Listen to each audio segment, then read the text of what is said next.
Махаббат қызық хикая.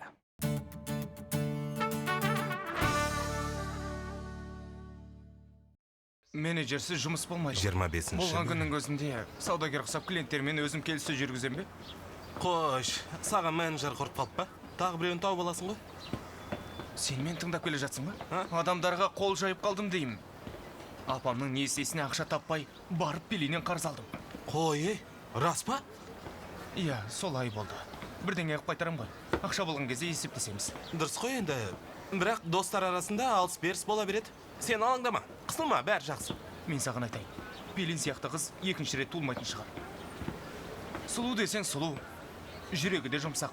Тіпті өмірінің астан кестеңін шығарған мені де аяп жүр. Ал мен есекпін.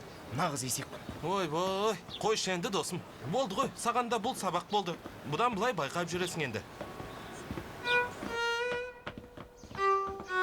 Жоқ, бар ғой, мен мынаны түсінбеймін. Сен күлетінде не айтты, тіпті сөзіңді де аяқтай алмадың ғой. Сонша күлетінде не айтты саған? Бұрын күле алмай жүрмедің. Әлде менің оңаша уақыт өткізейік деп шырпыр боп жүргенім шаршатып жіберді ме?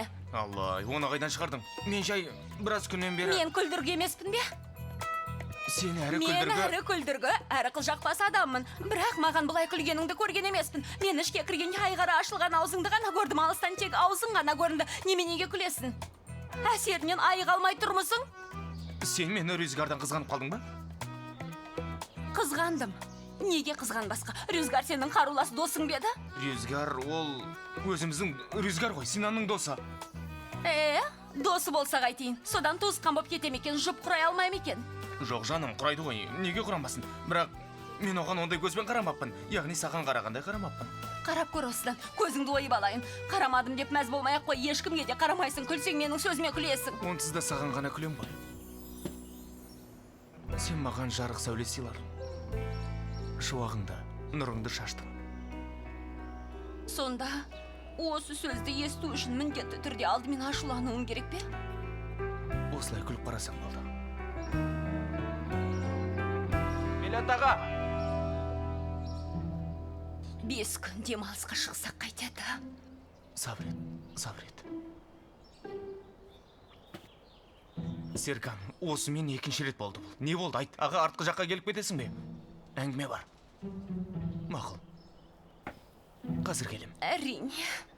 Жүр, Серкан, жүре ғой. Со жақта не бар екен, не жасырып қойдыңдар екен ол жақта. Иә, маған 5 күнде жетеледі, 5 күнде бәрін үлгеререм. Жылама. Жылама. Мұнда қай бетіңмен келдің, а? Аға, мен сенен шефімнен кешірім сұрайын деп. Қандай кешірім? Кімнен кешірім сұрамақшысың? Сен не бүлдіргенді білемісің? Білгендіктен кеп тұрмын енді. Ешкімнің бетіне қарай алмайым. Тіпті апам да сөйлеспей қойды.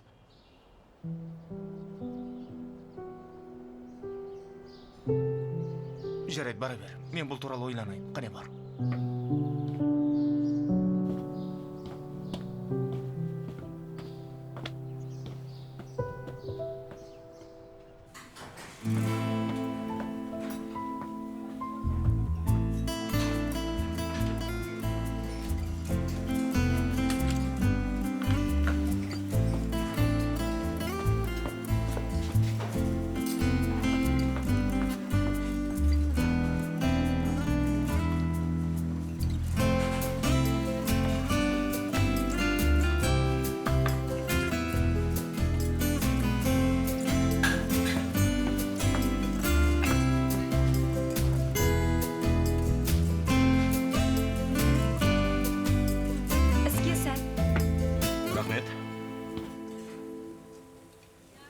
Демек, бұл жайда мәселесі әлі біткен жоқ қой, солай ма?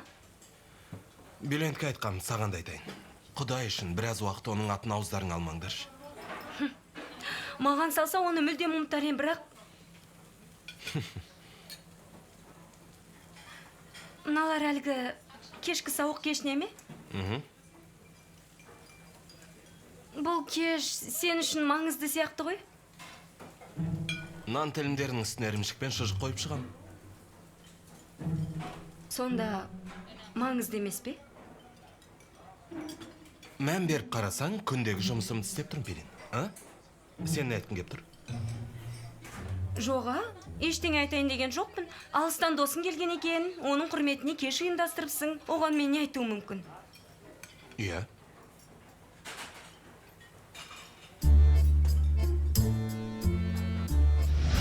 Тағы бірдеңе сұрайыншы, үндістан біраз артта қалған ел ғой. Теледидардан көргендей балалары көшеде жартылай жалаңаш жүре бере ме? Негізі бірнеше бағдарламаны қарап, бір ел жайында пікір айту дұрыс емес сияқты. Неге олай дейсің? Тек бағдарлама емес, бала кезімізден киноларынан да көріп жүрміз ғой, Болливуд фильмдерінен. Негізі Үндістан үлкен мемлекет. Сендер тек кейбір аудандарын ғана көргенсіңдер. Мысалы, Стамбулмен салыстырып көр. Бізде Стамбулдың 7 ауданы бар, 7-еуі де бір-біріне ұқсамайды ғой. Үндістанда сондай. Мен енді... Тағы бірдеңе сұрайыншы, виза алу жағы қалай? Мен білмейді екем, керек пе, жоқ па, қалай барып келесің? Әшейін білейін дегенім ғой. Сенің үйің былайынша қонақ күтуге ыңғайсыз сияқты. Өзде көп адам болмайды. Осы жерден бірнеше кісі, Рюзгардың достары, сосын сендер боласыңдар. Жоқ, оны айтпаймын. Қонатын қонақты айтам.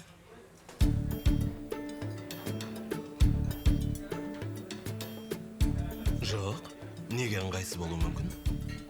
Білмеймін ғой, үйіңде артық бөлме де жоқ.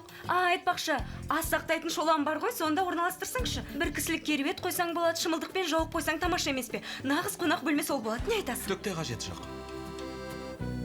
Бізге осы да жарайды. Несі жарайды? Төсек орын мәселе емес.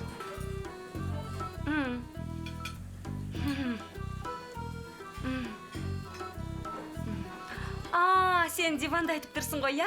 Ол диван шынымен жайлы. Мен де сонда ұйықтағам жақсы білем. Расымен де жайлы. Бұлайынша ыңғайсыз, қатты көрінгенмен онда емес, жұмсақ, сонда жата берсін.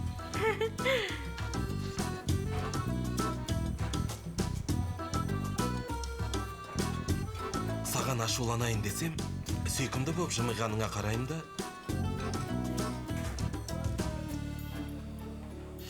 Жарайды.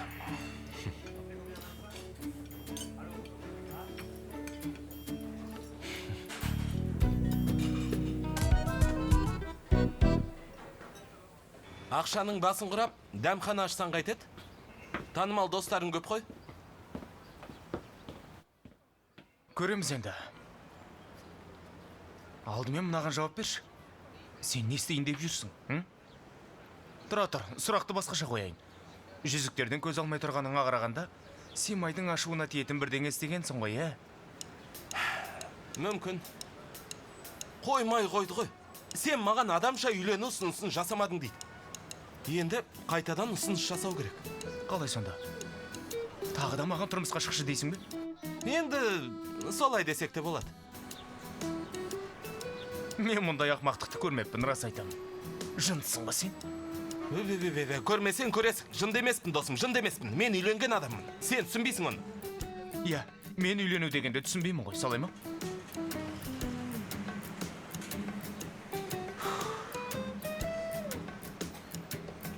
Басқа амалым жоқ. Кірейік. Жүр, алдымен сен кір. Сәлеметсіз бе? Қыздар, меніңше дәл қазір араларында ештеңе жоқ, бірақ өткендерін білмейміз. Иә, қазір ештеңе жоқ. Бірақ мен Рюзгар ханымды байқадым, есілдерді Синанда. Біз ресторанда сөйлесіп отырғанда екі көзі ас үйде болды. Түнде бірге жатпапты. Соны ашықтан ашық сұрадың ба? Жоқ, ашықтан ашық емес. Бірақ астарлап сұрадым деп те айта алмаймын. Әйтеуір біліп жеңілдеп қалдым. Құрсын, түнімен соларды ойлап жындана жаздадым ғой. Араларында ештеңе жоқ екені белгілі, екеуің теңсіңдер. Иә, кім үлгерсе соныкі. Жаным, ау нені күтіп жүрсің, бүгінгі кеште тындырсаңшы. Қалай тындырам? Ол жағын сен шеш. Сезіміңді білдіресің бе, немесе ештеңені күтпей бас салып ерінен жабысасың ба, өзің білесің. Өзің бұған дейін бізден ақыл сұрамадың ғой, бірақ бүгін бұл істі бір жақты қылатын бол. Иә, бүгін мұны қалай да бір жақты қылу керек. Бітті?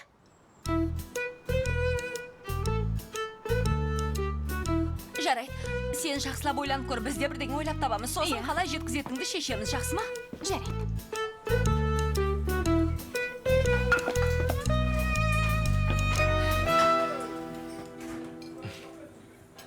Пелен мен құрбылары неге келіпті?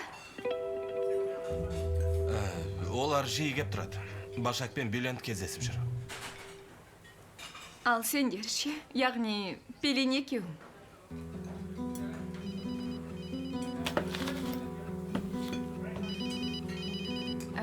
кешір, шұғыл қоңырау жауап бермесем болмайды. Жақсы. Алло, апа. Жарайды, қазір ме? Түсіндім, қазір барам. Барамын, көріскенше. Бірдеңе болып қалды ма? Жоқ, бірақ шығуым керек. Рүзгар, сен маған қашан айтасың? Нені? Маған өмір сүруді үйреткен қызға қара. Мен кімнің шәкіртімін? Саған бірдеңе болған. Әр нәрседен күдіктене беретін әдет тауып алғансың ба? Солай шығар. Жақсы, мен кетейін. Бірақ кешке кешікпеймін. Үйде кездесеміз, жарай ма? Уәде ме? Иә, уәде. Бай-бай. Бай-бай.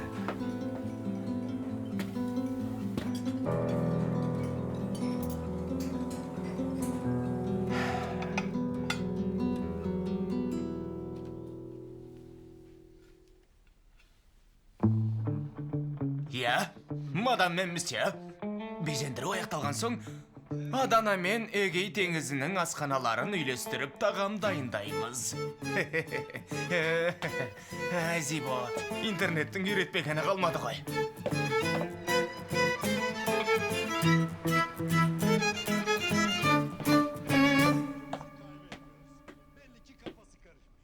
Бұл арнайы кеш пе, әлде өздерің ғана боласыңдар ма? Жоқ, қызым, әкеңнің мені бір жерге шақырғанын қашан көрдің? Жарайды, сенде бірден бас салмашы. Маған да жақсы болды. Нағашы әжемді сағынып жүргем. Жарайды. Қазір келем, жақсы ма? Қане, көрсетші.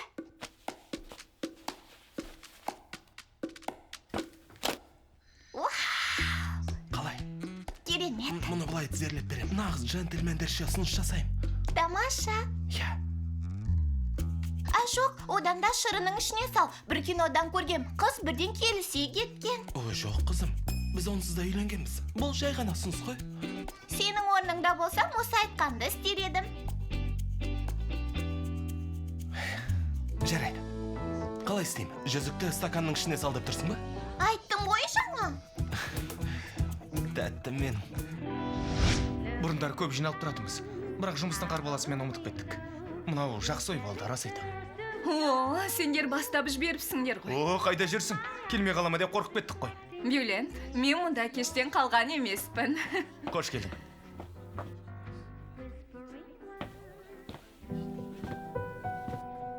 Іске сәт. Рахмет.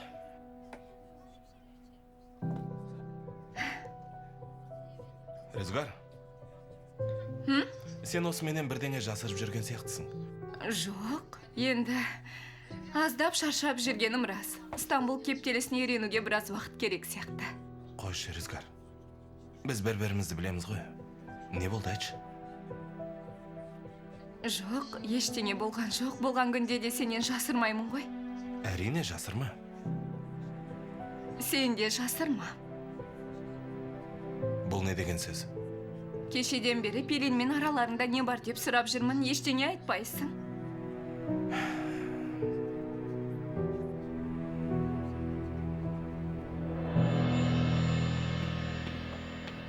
Қызық болады. Пелин, бүгін бұл іс бітетін болсын, нүктесі қойылатын болсын. Айта бермеші, өзім толық келе жатсам. Я жаным, бүгін қарғыстан құтыласың, айтқаным айтқа. Қобалжыма, қорқпа, өзіңе сен, болды. Бәрі жақсы болады. Ал кеттік. Тоқтай тұр, сонда қалай? Қарғыстан құтылу үшін сенен көмек сұрады, ал сен көмектестің, солай ма? Қалжыңдап тұрсың ба? Рүзгар, бұл мәселеде қалжыңдап не қылам? Мен де солай ойлаймын. Өйткені оны қаншалықты жек көретініңді білем ғой. Бірақ өзіме де жақсы болды. Екеулеп арадағы қайшылықтарды шештік. Енді жек көрмеймін. Бұл жақсы емес пе? Қазір араларың жақсы ғой, солай ма? Жақсымыз. Доспыз. Тағы не білгің келеді? Неге мен сонша тергеп тұрсың, Рүзгар? Жарайды, түсіндім, кешір. Тым артық кетіппін. Бәлкім шынымен де дос шығарсыңдар.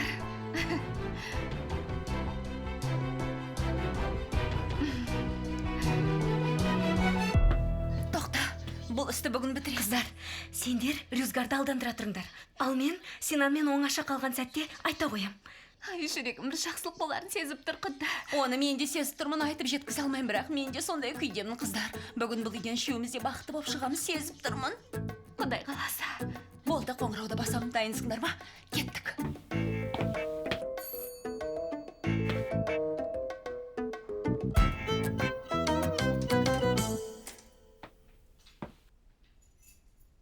Pelin. Pelin.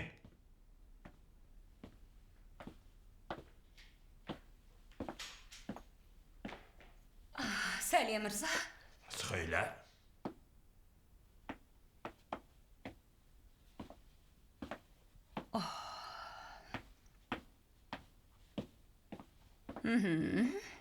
Ешқандай кемшілігі жоқ сияқты.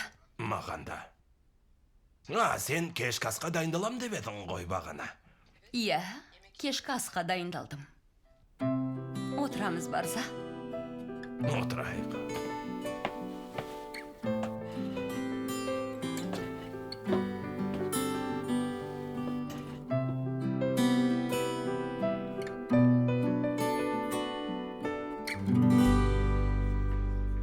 Маған ең қатты ұнаған ел Вьетнам еді. Ол жерде қанша жерден соғыс болса да халқына үңіліп қарасаң, рухын, олардың дүние танымын сезінесің. Айтайын дегенім, Қазір келем. адам не көргісі келсе, соны байқайды. Білмей, маған қатты әсер етті. Мынаны сен дайындадың ба? Өте жақсы шығыпты. Иә, ас болсын. Бірақ көп іш қойма, масайып қаласың. Бүгін масаюға болады. Өзімді керемет сезініп тұрмын. Солай ма? Неден екен? Жарық қоңыздардың әсерінен шыға алмай жүрмін. Мүмкін.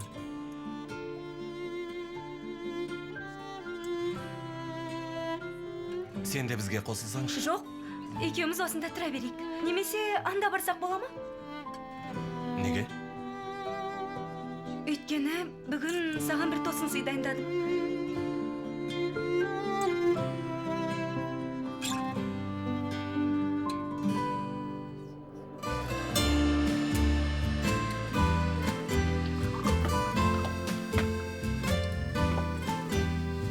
Достар, сендерге бір өтінішім бар. Айта қалсам.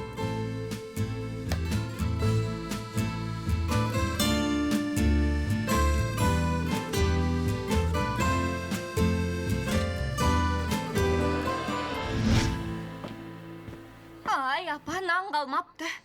Ештеңе етпейді, қызым. Ай, Нәджип, тоқташы. Ай, Нәджип, естіп қуанып жатырмыз. Құтты болсын. Білдіңдер ме, не шайлық екен? Не шайлық екен? Ай, Хаваның аяғы ауыр ғой. Немене? Рас па? Тыңдаңдар, мұндаймен қалжыңдауға болмайды. Шын айтып тұрсыздар ма? Астапыралла, сені қашан алдабек? Қайдан білейін? Өткендегі қылықтарыңыздан кейін. Бірақ бұл жолы жас үлкен деп сыйламайым, аямайым тура. Хава, сірә көз тиіп қалар деп елден жасырып жүр. Жоқ, аяғым ауыр емес деп кетті. Көзі жайнап кеткен. Қанша елді босандырдым ғой, балам, білмейді дейсің бе? Әрі сендер ренжісіп қалған сияқтысыңдар ғой. Сондықтан саған айтпаған шығар. Кім білет? Ренжіп жүрсең, ажырасам деп шықпасын. Балам әкесіз туылмасын деп алдырып тастай ма? Алыңдар, сендерге нан алып келдім. Ас болсын, сау болыңдар. Хава!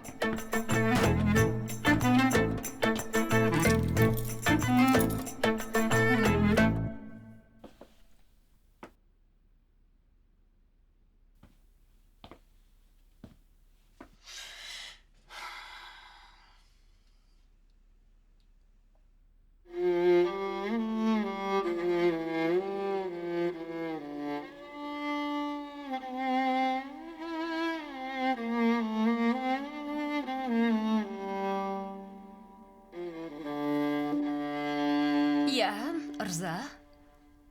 Ештеңе айтпайсың ба? Мен сенің бастағаныңды күтіп отырмын. Алдымен сен сырыңды ақтар, айтарыңды айт, сосын мен айтам. Айтам ғой, айтпай қайда барам енді. Сен әуре боп дастархан жайып, дайындалған соң сөзіңді дайындаған шығарсың деп күтіп отырғам. Не деп отырсың, жаным? Дастарханды мен жаймадым. Сен де дайындамадың ба? Жоқ, құдай ақ хабарым жоқ. Кешірім де сұрамайсың ба? Сен де сұрамайтын сияқтысың. Онда мынаның бәрі қайдан шықты, Рза? Зүбәйір. Сол ғой. Башак, өткенде екеуміз үйлену туралы сөйлестік қой. Иә. Сосын маған ашуланып едің ғой. Жоқ, ашуландым деуге келмес. Жоқ, ашуландың. Жоқ, ашуланбадым. Мейлі, Башак, мәселе онда емес. Негізі, менің де түсінуге болатын себептерім бар. Айтсам, мені түсінерің анық, шын айтам. Айт. Онда тыңда. Мен сенен бұрын ұнатқан қызыммен 3 айдай жүрген соң романтикалық түрде тізерлеп тұрып үйленуге ұсыныс жасадым. Иә, содан? Содан әрине тым ерте болғасын қыз қорқып қашты.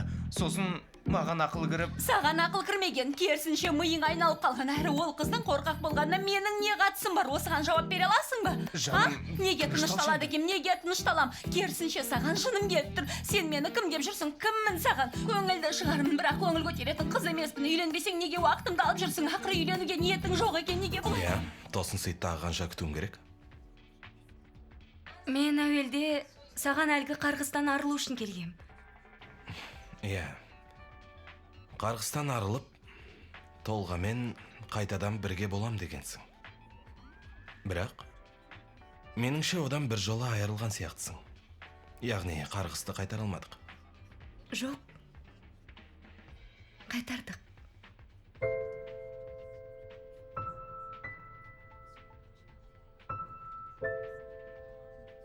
Қалай сонда? Сен толғамен... Жоқ. Мен ол қарғыстан ауылға барар жолда балшыққа батып қалған кезде құтылған. Сен мен балық аулағанда, екеуміз тауық қуалаған кезде, бірге жарық қоңыздарын тамашалаған кезде құтылдым.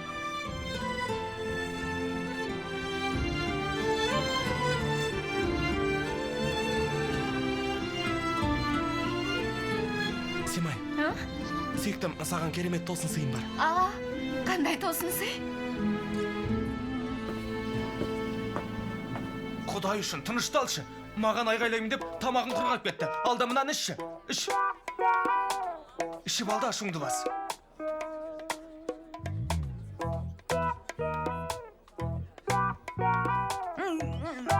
Не болды?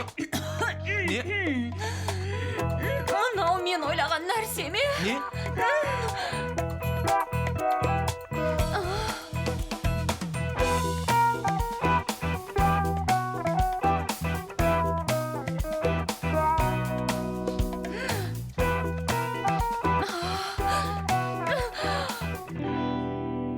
Мені ұйықтат деп ойлап, жанымда отырып өлең оқыдың ғой.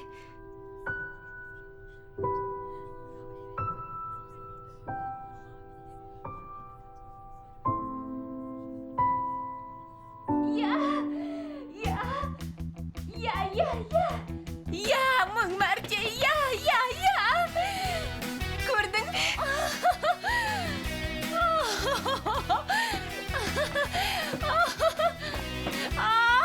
Бюлент маған ұсыныс жасады.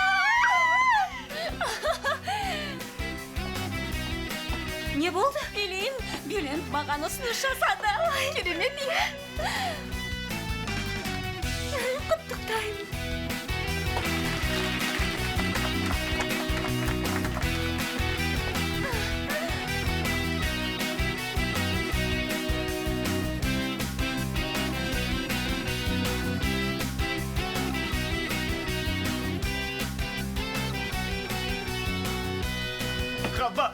Хавва!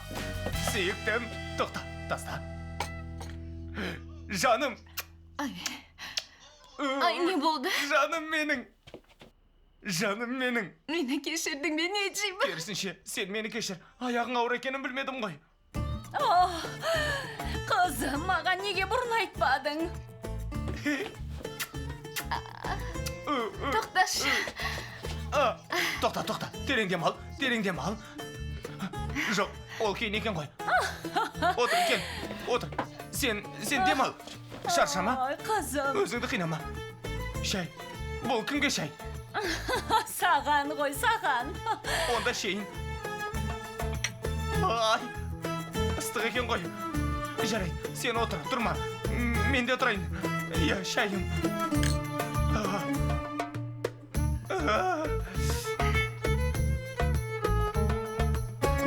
Жаным сол, құттықтаймын. Жұғысты болсын, пилошым, жұғысты болсын. Бюлентке риза болдым, сондай романтик жігіт екен, тіпті менің өзім қызығып кеттім. Ай, Пелин, сен мұнда болмадың ғой, айтып берейін. Екеуміз ұрсып тұрғанда, қашан үйленеміз, сен мені ұнатпайсың деп айтып тұрғанда, Бюлент мынаны іш деп стақанды ұстады, мен осыны ішіп кетем деп стақанды көтергенім солай тамағыма бірдеңе тұрғандай бол. Қарасам жүзік екен. Бюлент, Стақанға салған жүзік менікі еді. Бірақ әзірше үндемегенің дұрыс сияқты, бауырым. Хакан. Сен не істеп қойдың? Ең құрығанда алып жатқанда ескертпедің бе? Мен мұнда кірерде айттым ғой, бүгін үшеуміз де бұл жерден бақытты болып шығамыз деп айттым ба, жоқ па? Енді кезек сенде. Хакан да маған тосын сый дайындапты. Қане барып айт. Мен де кейінге енді айтып қалдырма. бастағам. Жүгір, бар. Кеттім. Бар, кет. Барып айт. Айтсаңшы. Хакан, қарашы. Хакан көрдің бе? Әдем екен.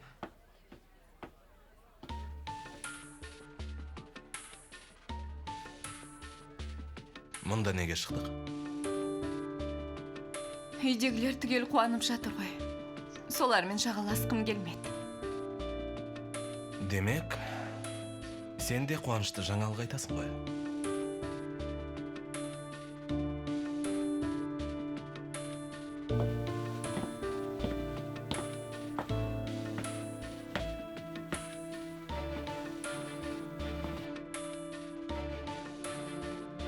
Иә, бір адамды қуанту керек. Синан,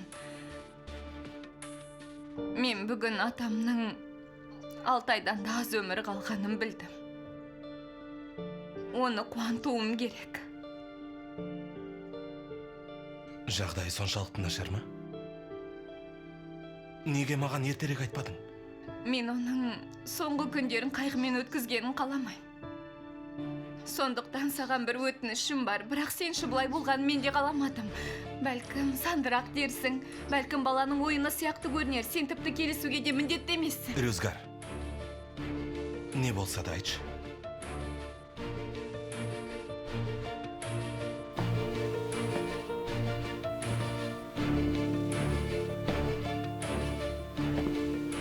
Атам бұл өмірден арманда кетпеу үшін оны алдауым керек. Иә,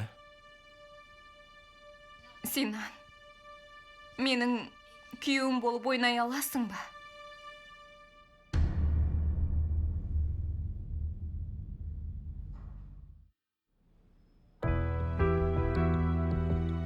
осақ па? Синан, қалай жеңілдеп қалғанымды білсең ғой.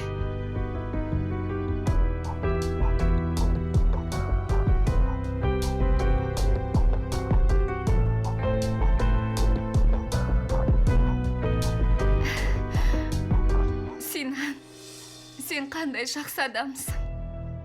Бірнеше күннен бері қатты уайымдап жүргеніңді байқағам. Сенің де тосын сыйың осындай әсерлі және маңызды болар деп үміттенем, Хакан. Жаным, сен қандай сезімтал, қандай романтик, қандай жомарт жігітсің, мен сені сүйем. Мен де. Осындай романтикаға қашан куә болады екем. Қонақ үйде қалам дедің, сөйлеспей жүрдің. Рюзгар, сұрағанда неге айтпадың? Ауырып қалды ма, бірдеңеге ұрынып қалды ма деп қатты қорықтым. Уайымдаған екенсің ғой. Сен уайымдамап пең?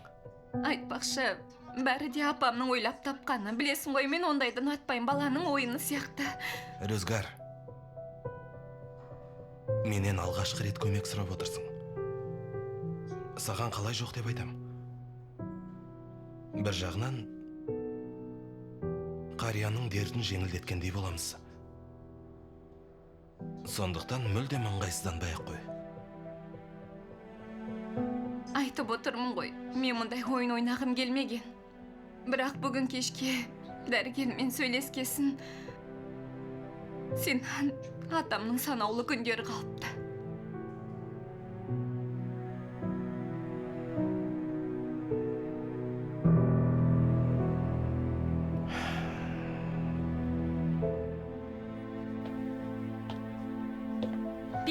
Пелин келді. Сөйлескен сияқты жүр, сұрайық, жүр. Я.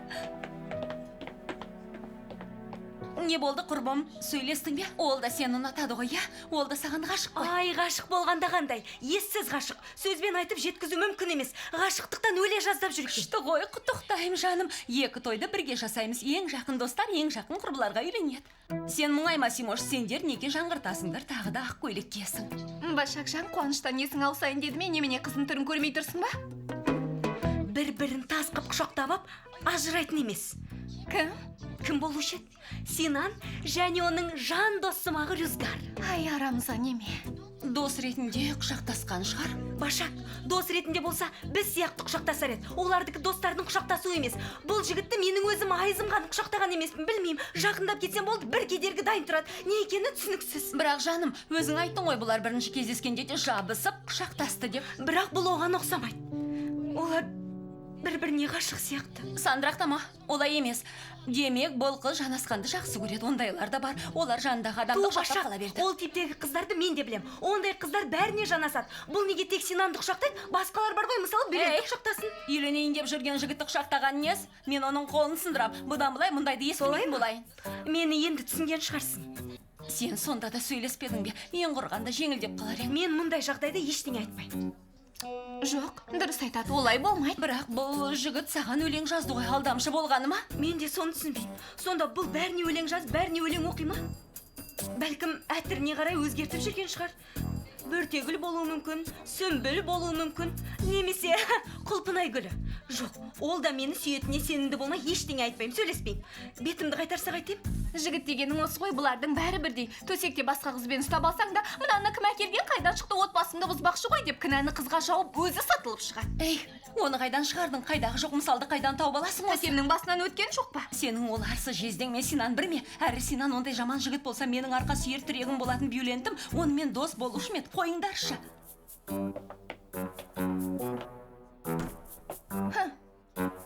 Дон Жуан келді. Сен де отқамай қоймашы, анық-қанығын біліп алмай жазғырмайық.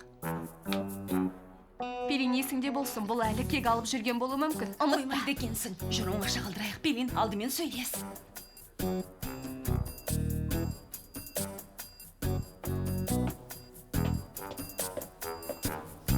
Иә. Керемет әңгіме бастап ең. Тоқтаған жерден жалғастырамыз ба? Жалғастыратын ештеңе жоқ. Айтарым сол, бітті. Бәрі жақсы ма? Жақсы, жақсы, тіпті тамаша. Енді үйіме кетем. Қайырлы түн.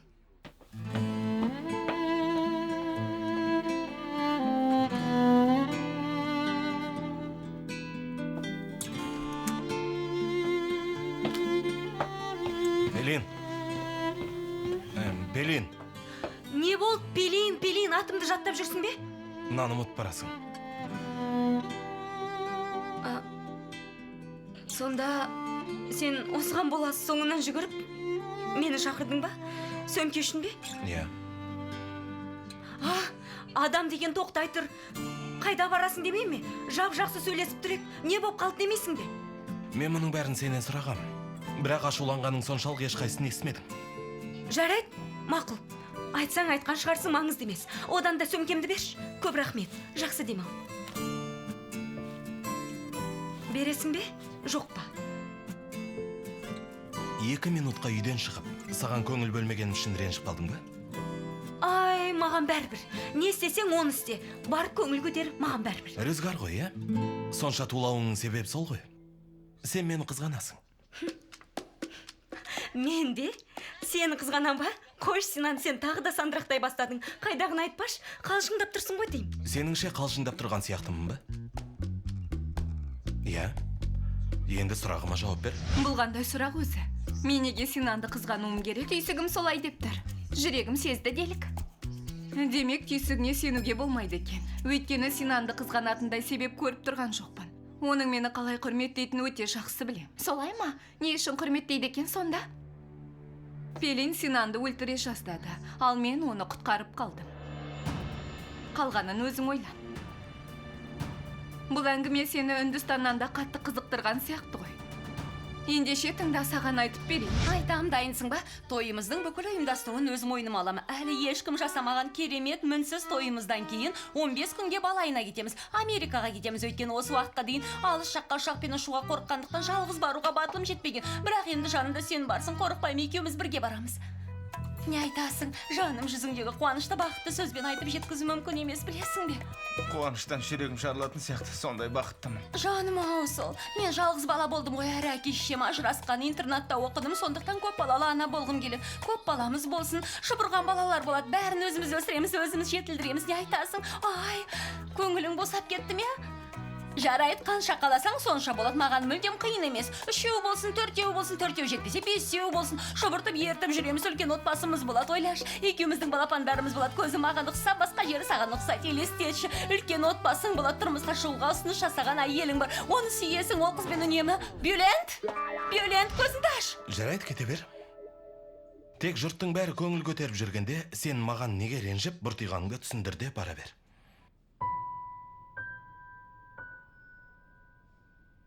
Бюлент, әлі балалы болуымыз керек, өтініш есіңді жишы. Бюлент, құдай үшін есіңді жишы, Бюлент. Көзіңді аш дедім саған, үйленуіміз керек, тұршы, Башақ, өтініш. не істеп тұрсың? Байғұс ұрып өлтіресің ғой. Бұған не болды, неге талып қалды, Хакан, көмектеш. Алдымен үстінен түс. Сен де дәрігер дейді ау. Дәрігерлікті айтасың, мен атымды ұмытып қалдым, Бюлент, оянышы. Достар, әр тұрыңдар. Бюлент, не болды? Бюлент, жедел жәрдем шақырамыз ба? Жоқ, Синан, керек емес.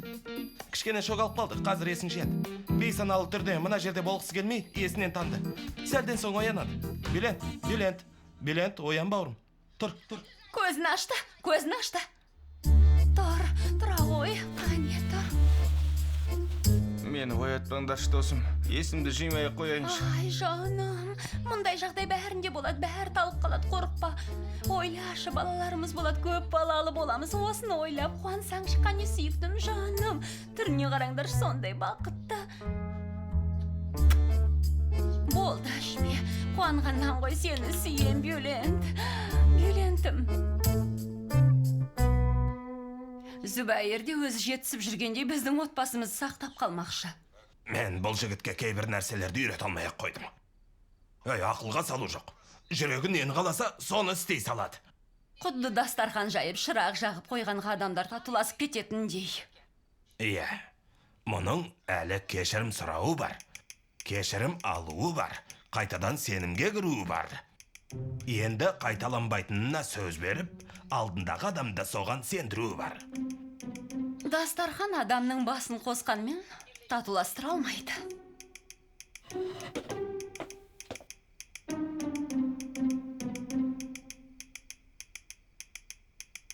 Ақыры осынша дайындалған екен.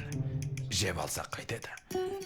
Расында, Зүбәйірге өкпелеп тамақты рәсуа қылудың мәнісі жоқ сияқты, иә? Құдай кесірге жазып жүрер обал ғой. Отырайын онда.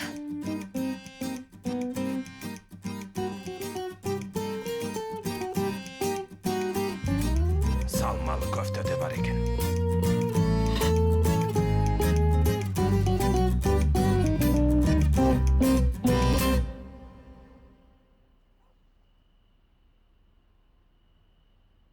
Қайсысын жейсің жан? Тәттісін бе? Ашысың ба? Екеуін де жемейм, Неджип. Онда үстелге қоя тұрайын. Жегін келгенді айт. Айтыш еді ғой, тәттіге жерік болсаң ол, ашшыға жерік болсаң қыз туасың. Балам, азаннан бері қыздың аузына тығып жатсың ғой енді. Күштемей-ақ қойсаң қайтет, жарылып кетер тағы. Құдай сақтасын, апа, ол не сөз? Жоқ. Мен көп қиналдым, жоқшылық көріп өстім. Бірақ менің балам қиналмайды. Ол апасының құрсағынан бастап тойып өседі. Ештеңеге мұқтаж болмайды. Құдай қаласа. Қайда? Су ішем, Неджип. Маған айтсаңшы. қазір барып мұздай су ішпекшісің ғой. Сосын тамағың ауырады. Суыңды мен әкелем. Балам, бұған енді бір орында отыра беруге де болмайды. Қозғалуы керек. Мен Хаваға аяғым ауыр кезде марқұм жолдасымның асханасында зыр жүгіріп жұмыс істейтінмін. 2 бірдей перзент тудым. Дендері сап-сау. Міне, шүкір. Жоқ апа, жоқ, олай болмайды. Бәрін өзім істейм. Баламның анасы үшін бәрін істейм. Бұдан бұлай отырмай. Сен демаласың, мен жұмыс істейм, келістік пе? Иә, балаңның әжесі үшін де жұмыс істейсің бе әйтеуір. Көріп жүрсіңдер, жасым келді. Бұрынғыдай жарты сағатта үйді айнадай қылып жинап шыға алмайм енді. Сіз де демаласыз апа. Сіз де демаласыз. Бәрін өзім істейм. Көрші қолаң тамсана қарайтын болады. Пай шіркін, не жіпке қараңдар. Әке деген осындай болады дейді. Қазір су әкелем. О, топ. Құдайым өзің көмектесші, өтінем.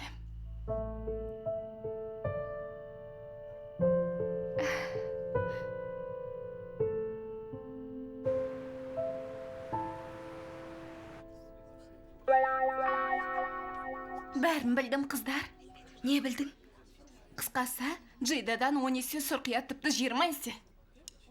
Қалай сонда? Джейда салыстырмалы түрде көпірме сериал болса, Рюзгар кәдімгі рейтингі жоғары фильм. Немесе Джейда тауық донер болса, бұл кәдімгі кәуап. Немесе Джейда... Ей, болды, түсіндік. Мұнда ұйғарымға қалай келдің солай? Есіңде ме шешесі сенің кесіріңнен ұлым өліп қала жаздады деп еді ғой? Я, сосын бір періште келіп құтқарып қалды деді емес пе, я? Сол періштесі осы. Ой, Құдай-ай, не деген сорлы едім. Енді оны қалай жеңем? Әлі біткен жоқ. Синанды шетелге алып кеткенде адам танымастай өзгерткен де сол екен. Симош, болды. Құдай үшін айтпаш. Сен сөйлеген сайын біреу жағымнан салып жібергенде болып тұрмын. Яғни менің ойымша бұлардың арасында шектен тыс махаббат болған. Бірақ ондай махаббатты кім көріпті? Яғни мен көрмедім. Мен байғұс, жай махаббаттың өзін көрмегенмін ғой. Тоқта. Бірде Шынаршыққа барғанбыз.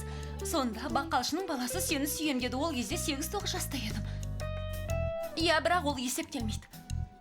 Сенің бақталасың мықты, жағдайың қиын, ешқайда кетпей осында қаласың. Иә, сен бұларды көзден таса қылмауың керек. Ұқтың ба?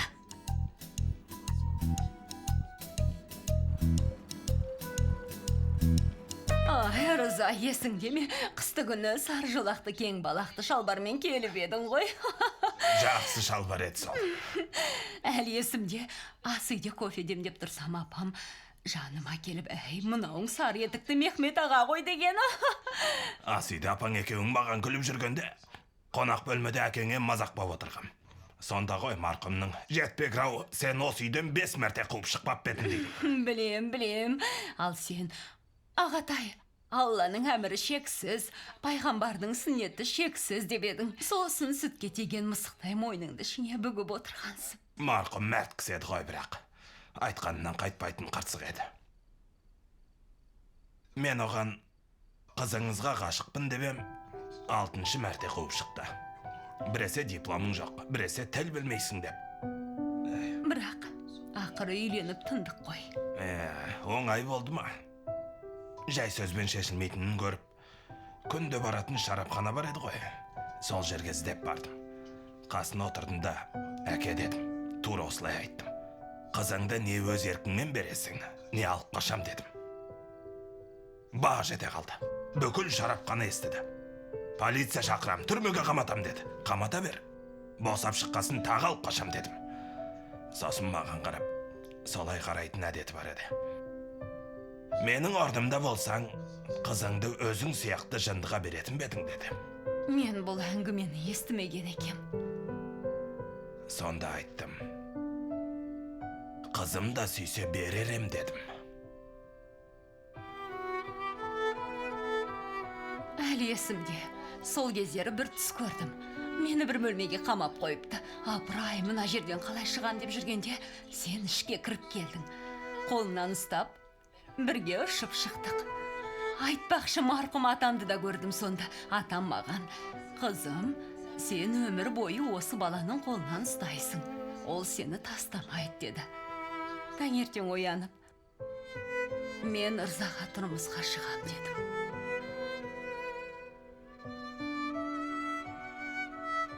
Сосын не болды? Сені бақытсыз қылдым.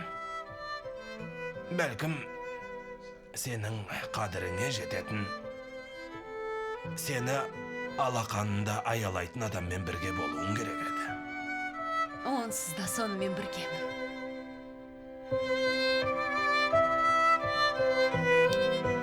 Мен өлсем де сенен айырылмаймын.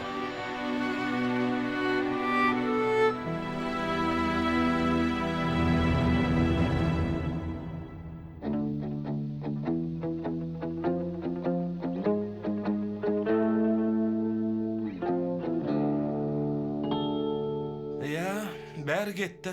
Біз неге отырмыз? Сен тосын сый жасауға асығып отырсың ба? Бір жағынан керемет отырыс емес пе, Күнде бұлай басымыз қосыла бермейді ғой. Соны айтам, тағы біраз отырайық, тіпті таңға дейін отырайық. Менің қалғым кеп тұр. Сен жындандың ба? Бәріміз шаршап өлдік қой, сағат түнгі 2 болды. Симош, аналарды оңаша қалдырайын ба?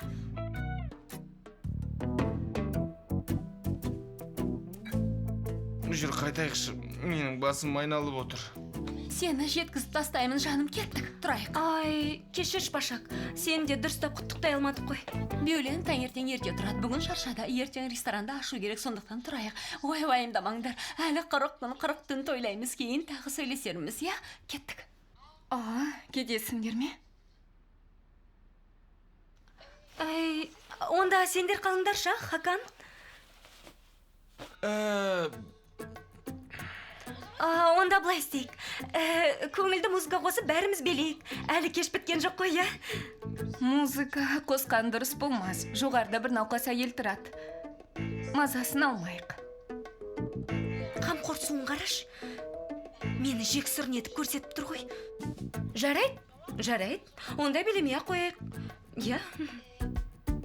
Ендеше біз үйімізге қайта берейік. Қане жүріңдер. Пилошым, сүйдім сені. Шақырғандарыңа көп рахмет. Жүр жаным, жүр. Кеттік. Кеш керемет болды. Рахмет.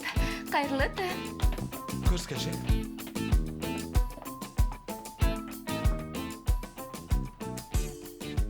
Қаласаң, біраз отыра тұр. Әңгімелесейік. Билеу міндетті емес шығар.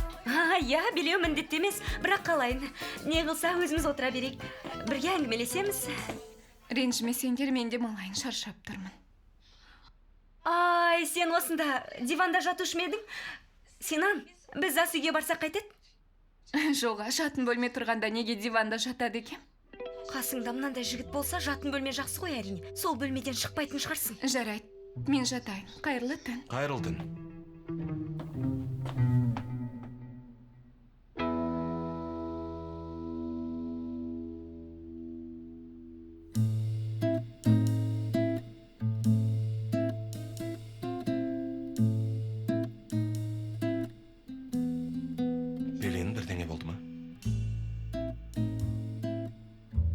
Жоқ, неге сұрадың?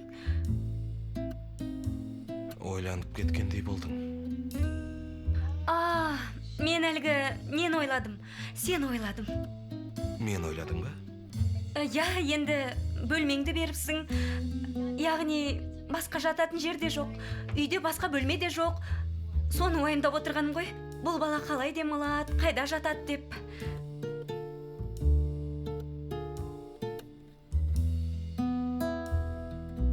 Демек, сені уайымдатқан рүзгар емес қой, е? Жоқ, әрине, оның не қатысы бар? Сен неге олай деп ойладың, Синан? Мен турасын айтып отырмын, Пелин. Көргенімді айтып отырмын. Жиналмалы төсегім бар. Рүзгар келгенде сонда жатам. Ой, мың қатта шүкір. Бірақ құшақтасты ғой. Демек, жатын бөлмеде бірге жатуы әбден мүмкін. Ай, сен бөлмеден заттарыңды алмадың ғой. Түнде бірдеңе қажет болып қалса, қараңғыда ештеңе таппайсың ғой. Оның үстіне Рюзгардың жатсы жаман болып, аяқ қолы әр жақта жатса, кірген кезде ыңғайсыз болады ғой. Яғни, айтайын дегенім, түнде мазасын алма дегенім ғой.